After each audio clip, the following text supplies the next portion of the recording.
Welcome back, Outlaws. On this episode, we're going to be doing an upgrade and a retrofit to this Norcold refrigerator.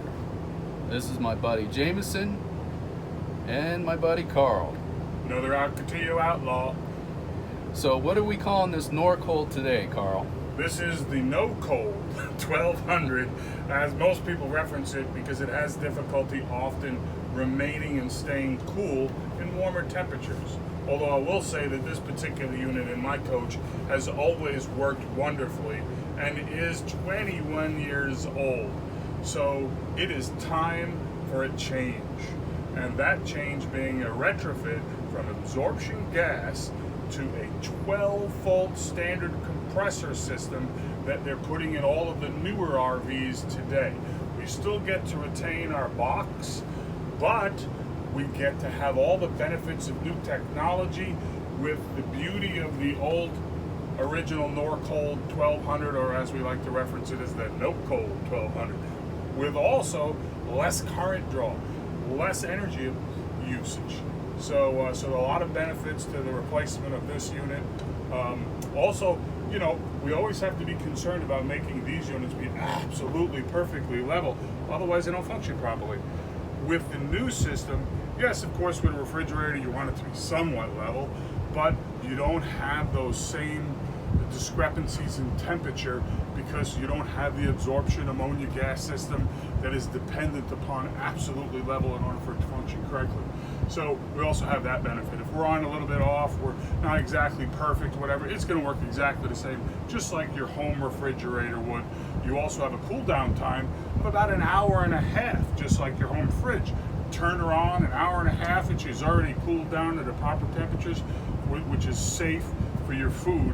Whereas we all know with the absorption gas system, we want to have it on a day beforehand, at least 12 to 14 hours, so it gets down to temperature, so it's safe for your food to be put into it. This particular unit I've always run all of the time. I just let her run. When I come home, I would keep her plugged in, and she's always worked well and always kept a very good temperature. But my normal thing is I'm getting ready for a trip, and I would do my preventive maintenance. I would disassemble my burner assembly, and I would clean everything all out, make sure that my orifices were clean for propane so that I knew that I was going to get the best possible temperature. But in this case, I did all of that. I defrosted my refrigerator, and voila, I had a problem. It's like, oh my gosh, this thing has always worked perfectly. What ends up happening is that there's this yellow stuff inside of the gas, inside of the liquid, inside of the ammonia that becomes gas with the addition of hydrogen. It basically crystallizes and causes a blockage. So my freezer, when I turned my fridge back on again, was ice cold, perfect temperature, but my refrigerator was 80 degrees. I searched all over the internet, couldn't find proper information of why this is going on. And I did stumble across information that led me to learning more about the absorption gas system and what to look for as far as being leaks or blockages. And so I did learn that, and when we go outside we'll explain it a little bit further where we can actually point out the individual things that I'm speaking about now. But the blockage is what caused it to be cold on the top and warm on the bottom, because you have evaporative tubes going across the top for the refrigerator here in two different sections, and then the freezer section, which is across the top with all those fins, you know. And so that's what was wrong, because it checked out exactly the same. And we'll show you when we go outside what we looked for that led us to believe that we have a blockage in the system, which is not like a dam. What it is that now these crystals have formulated, and it's causing like filtration, we'll call it, because it's restricting the flow. So then you're just not getting enough going through those tubes back down to the boiler, and so then you just don't have the correct system functioning as far as absorption gas is concerned and its correct flow. So that's where we're at today, friends. We're going to take this fridge out today. We're going to get it all prepped and ready for the new cooling unit that's coming. It's not here yet, but that'll be in the second part of this whole thing. And we'll do the whole thing, and then we'll fire up, and we'll tell you how fantastic and wonderful it actually works. By the way, the refrigeration system comes from JC Refrigeration, a fantastic and wonderful company. and the unit is made by Dutch Air. So we'll see you outside.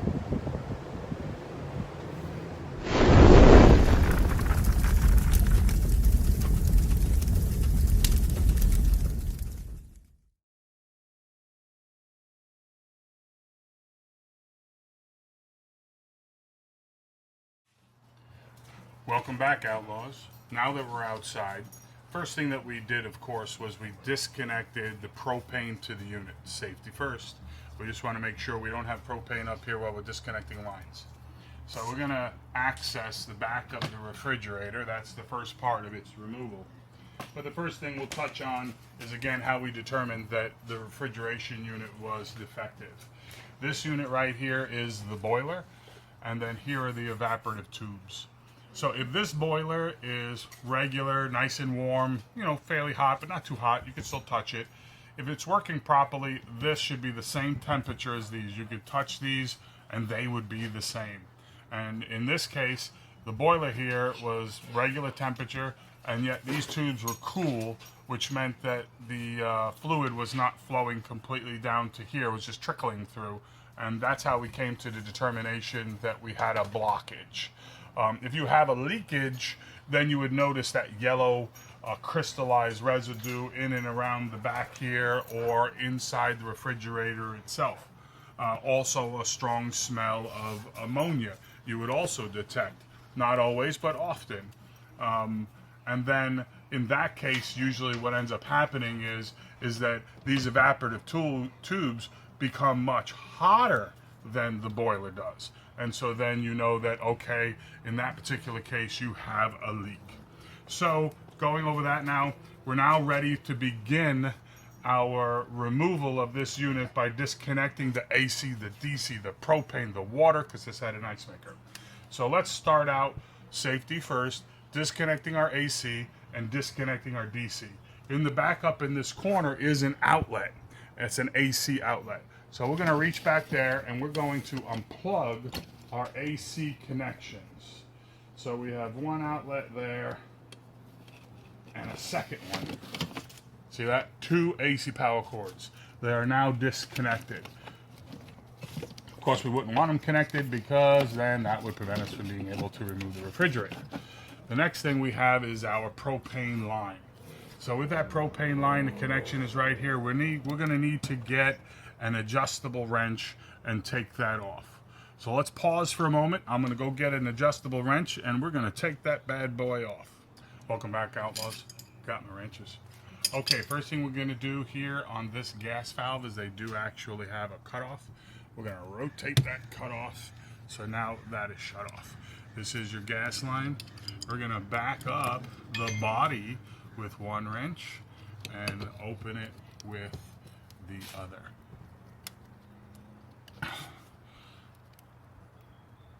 Okay. She was tight. 21 years. Not a leak. Okay. Now we hear it leaking, so we'll allow that to just drain off. We have shut off the propane tank, but of course there's always going to be gas in the lines. We could have went inside actually and done it at the stove or whatever, but it's the same thing. It's probably safer to be outside with venting propane. Of course, don't be smoking. No open flames. Oh, come on. Take the fun out of everything. Okay, there we are. Now, of course, we're not going to use any of this, so none of it really matters to us. We're not even going to use this propane line. The kit that they do sell at JC Refrigeration comes with a plug that's going to plug this off. This refrigerator was fitted with the retrofit kit with a thermal sensor so it didn't burn your coach down. You know, some of these had issues in the past, and so this one had been retrofitted. That's what this additional sensor over here was, and so we want to kind of just get that out the way, and so that we can move forward. So there's that. Take our nip wipers here just to get stuff out of the way. And so these lines over here are going to be our 12-volt supply lines. These lines here are not of sufficient diameter for the amount of current that will be necessary for the new refrigerator. So we will be updating and replacing these. One goes right in here into the control panel. That would be the positive side. This one here should be the negative side of DC. So we'll go ahead and clip that. And again, we won't be using these wires. We'll have to trace them back and put new ones. Okay, Outlaws, so we've got our AC disconnected. We've disconnected our DC source. That's all coming through right here. AC is a plug back there. That's disconnected. We got our propane line here disconnected. And our last disconnection point would be here at the water for the ice maker. You may not have an ice maker, so you may not have this water line. Also keep in mind that this is a do-it-yourselfer thing, but it isn't for everybody. If you do have the correct tools, a little bit of knowledge, experience, and mechanical ability, this isn't that difficult of a thing, but keep in mind that everything isn't for everybody. But we're trying to make it as simple as possible because it really is, for us, not that difficult. I would put it on the do-it-yourself scale. The removal of the refrigerator, I would put it about a 3. The rebuilding of the refrigerator, well, that we'll find out how difficult that is when we go to do it, but my understanding is it isn't very difficult. That's the water line right there disconnected.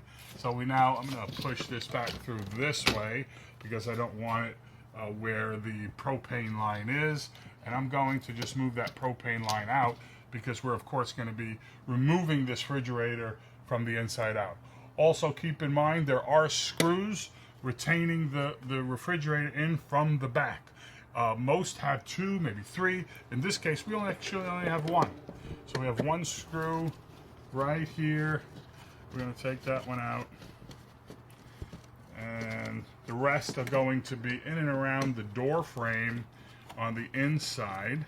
And of course, before though we do that, we'll be removing the screws that hold this evaporative system to the box itself. That's the screw. And so we'll put that off to the side. I'm gonna stick it down this corner here for now. Yeah, so we'll remove that stuff so that this will be easy to take out because we're gonna have to lay it down on its face and we don't wanna have to keep lifting it up and down. So Outlaws, we'll see you inside. Welcome back, Outlaws. Okay, so I did a little pre-assembly just in advance so you didn't have to watch me struggle trying to get the wire off, but of course I did. Here is our ice maker. The ice maker sets in place right here. There are 2 Phillips screws. Once you pull this forward, then you'll be able to work it down and then unplug the plug. It plugs right in here, which is this plug right here. So that's if you want to remove your ice maker, if you do have one. Or if you wanted to replace it, put a brand new one in there if you wanted to. In my case, I'm not going to go with the ice maker. It does operate on AC, and so I want to boondock a little bit more. So I'm just going to remove it. And as you can see, I don't know what this residue is. I guess that's the coloring. So here's what it is. So we're going to remove that. Okay, Outlaws, so now we have 5/16 screws. There are 4 of them right here that attach to the cooling plate behind there. Of course, we use a nice big long one in there well. These are stainless screws. And so we remove 4 in that compartment. So we have those 4 removed. We have everything removed here. And we're doing this in advance so that when we drop it down on its face, we don't have to lift it back up again to remove those. Now we'll go into the opposite side. And we have the exact same thing, just 4 5/16. Next, we're going to be removing these shelf retainers and getting these out of the way. We've already taken the one out on this side here, so we'll get this one out and we'll start the next step in the process. Okay, Outlaws, so we've removed that retainer. We pulled out our shelves. This will also give us a great ability to be able to really good at deep cleaning on our refrigerator when we're done. Also, we wanted to get the drip rail out of the way. And one thing to remember, now is a perfect opportunity to clean your condensating tube, because in this case, it was clogged. That tray was filled with water when I defrosted it. So I don't know whether or not it would eventually have, but it is definitely clogged. So it is good now. Now, the next step is with our fin assembly, there are 7 screws and they're located in between those fins. So we use an extension so that we can go right in there and take them right out. Now remember, these are all stainless screws.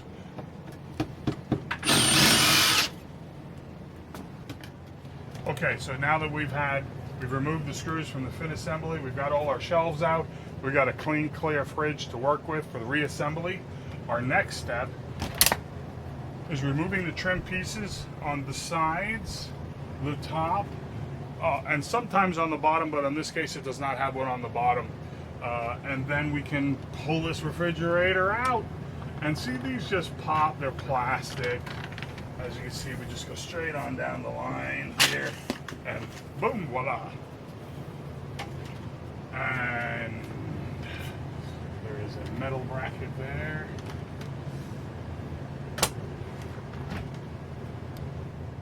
So it appears that on this particular installation, they did not drill holes through and put in screws on the side. There's only some seam tape or something. It appears that we only have screws on the bottom and the top. Lucky us, easier removal, easier installation. So now we'll convert over from our 5/16 to our Phillips bit and remove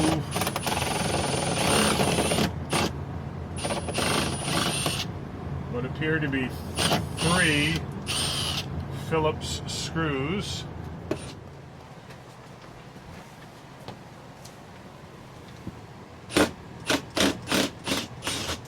After we get all these screws out, We'll pull it first.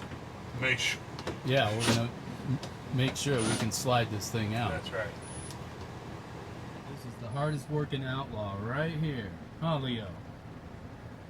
Good pull. All right, now we're getting ready to pull this refrigerator out of the hole. Okay, let's give this a shot.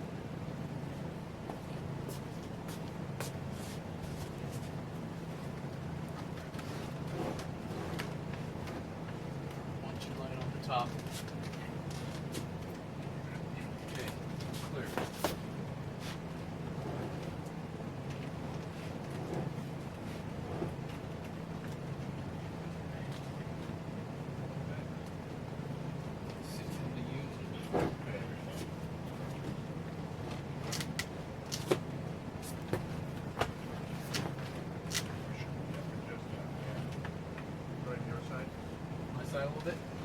Okay, to make things a little easier, because we have bad backs, we put a floor jack under the base, and we're going to use that to stabilize the refrigerator while we pull it out. So next, what we have to do, since of course we have the unit out, we have it laying on its face here in the coach, and so now it's the removal of the absorption gas refrigerant system. So we have to remove this tape that goes all the way along here, and this is a metallized tape for refrigeration to seal the box so it doesn't leak. So it's very, very important that we make sure we take care not to rip the sides.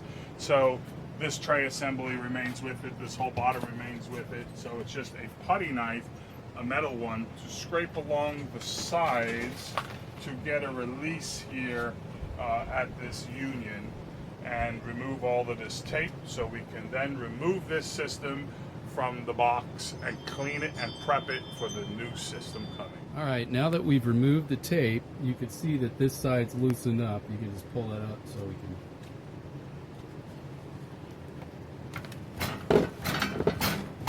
Okay, next we've got 4 screws under here that we need to get out, so we can go ahead and lift this portion up.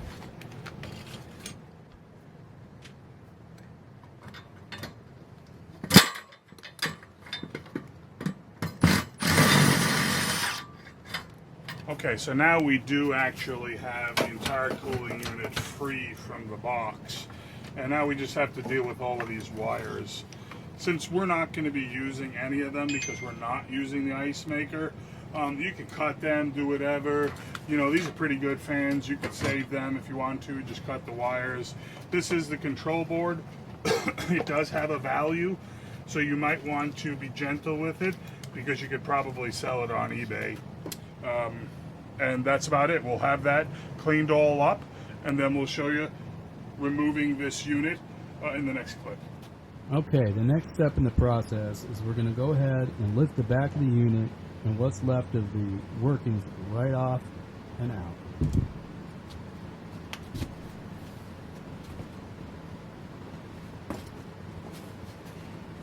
And of course, as you can see, we removed the fans, we removed the electronics, we removed all of the wires, we got everything out of the way because remember, we were not reusing the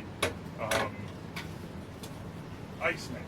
Otherwise, you would have some wires here, control board, and all. Wait, grab that two metal things. Yeah. Let's turn it up on in. Perfect. Dump the trash inside the refrigerator. Okay, we're ready to go. Okay, well, the door's closed, so hold it. Okay, I got it. You got it? Yep. Make sure, of course, you keep your door open because that could be a problem. Can't get it out with the door closed. The dog, he's a good dog. He must have closed it on his way in. Alright. Let's go ahead and get something coming through this side. Yes, sir.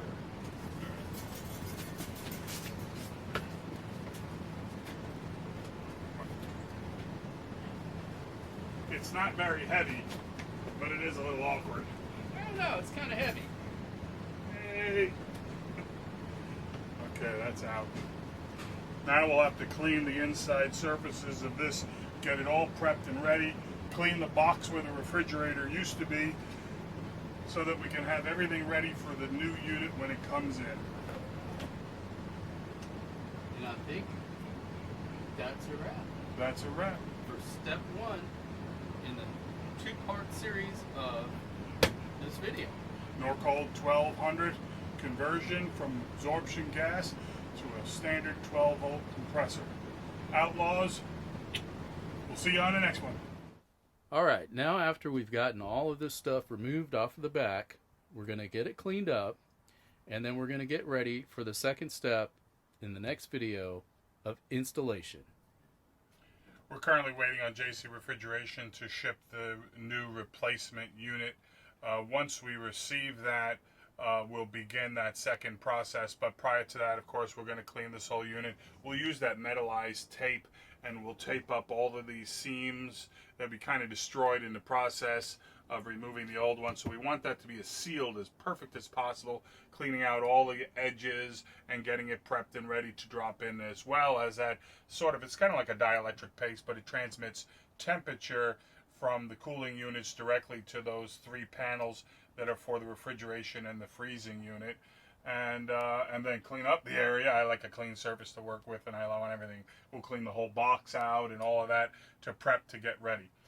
That's about it for now. It's pretty much well a wrap for today until we receive our cooling unit and we can move forward. Thanks for watching. See you in the next video.